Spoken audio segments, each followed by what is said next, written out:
Hi. Artificial intelligence വളർന്നുകൊണ്ടിരിക്കുകയാണ്. നമ്മൾ അതിനോടൊപ്പം ഓടിയെത്തുന്നുണ്ടോ? എല്ലാ മേഖലകളിലേക്കും ക്രിയേറ്റീവായിട്ട് ചെയ്യുന്ന, നമ്മൾ ബുദ്ധി ഉപയോഗിച്ച് ചെയ്യുന്ന എല്ലാ മേഖലയിലേക്കും അതിൻ്റെ ഫുൾ പൊട്ടൻഷ്യലോടെ, പവറോടെ പെട്ടെന്നാണ് അത് ഓരോ ഏരിയയും കൈയടക്കിക്കൊണ്ടിരിക്കുന്നത്. ഇവിടെ നമുക്ക് ചെയ്യാനുള്ളത് എന്താണ്?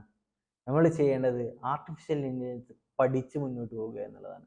അതിൽ വരുന്ന പുതിയ ടെക്നോളജികളെ അറിഞ്ഞ് മുന്നോട്ട് പോവുക എന്നുള്ളതാണ്. ഞാൻ ഒരു ആർട്ടിസ്റ്റാണ്, ഞാനൊരു ഗ്രാഫിക് ഡിസൈനറാണ്, ഞാനൊരു ബ്രാൻഡ് മേക്കറാണ്, ബ്രാൻഡ് ഡിസൈൻ ചെയ്യുന്ന ആളാണ്, ഞാൻ ഒരു AI ടീച്ചർ കൂടിയാണ്. ഈ AI ടീച്ചിങ് എന്ന് പറയുന്നതിലൂടെ ഞാൻ മനസ്സിലാക്കിയിട്ടുള്ള പല സംഗതികളും എൻ്റെ ആർട്ട് വർക്കുകളിലേക്കും ബ്രാൻഡ് ഡിസൈനിങ്ങളിലേക്കും ഞാൻ എൻ്റെ ഗ്രാഫിക് ഡിസൈനിലേക്കും ഉപയോഗിച്ചപ്പോൾ എനിക്ക് കിട്ടിയിട്ടുള്ള മാറ്റം എന്താണെന്ന് ചോദിച്ചാൽ, ഞാൻ 2, 3, 4, 5 ആഴ്ച കൊണ്ട് ചെയ്തിരുന്ന പല വർക്കുകളും വെറും 1, 2, 3 ദിവസങ്ങൾ കൊണ്ട് കംപ്ലീറ്റ് ചെയ്യാനായിട്ട് എനിക്ക് സാധിച്ചു എന്നുള്ളതാണ്. അഥവാ നമ്മുടെ വർക്കുകളെ AI സ്മൂത്ത് ആക്കും.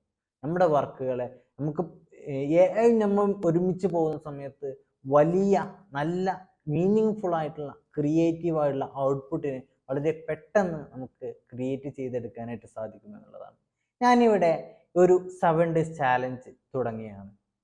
7 ദിവസം കൊണ്ട് AI സാധ്യതകളെ മനസ്സിലാക്കി ആർട്ടിസ്റ്റുകൾക്ക് വേണ്ടിയിട്ട് അവരുടെ ആർട്ട് വർക്കുകളിലേക്ക്, അവരുടെ ഡ്രോയിങ്ങിലേക്ക്, അവരുടെ സ്കൾപ്ചർ വർക്കുകളിലേക്ക്, അവർ ചെയ്യുന്ന ആർട്ട് വർക്കുകളിലേക്ക് പെട്ടെന്ന് ഇംപ്ലിമെന്റ് ചെയ്തുകൊണ്ട് അതിൻ്റെ സെയിൽ വർദ്ധിപ്പിക്കാനുള്ള മെത്തേഡുകൾ AI ഉപയോഗിച്ചുകൊണ്ട് സ്വന്തം മനസ്സിലാക്കിയെടുക്കാനും സാധിക്കുന്ന രൂപത്തിലേക്ക് സെറ്റ് ചെയ്തിട്ടുള്ള ഒരു 7 days ചാലഞ്ച്.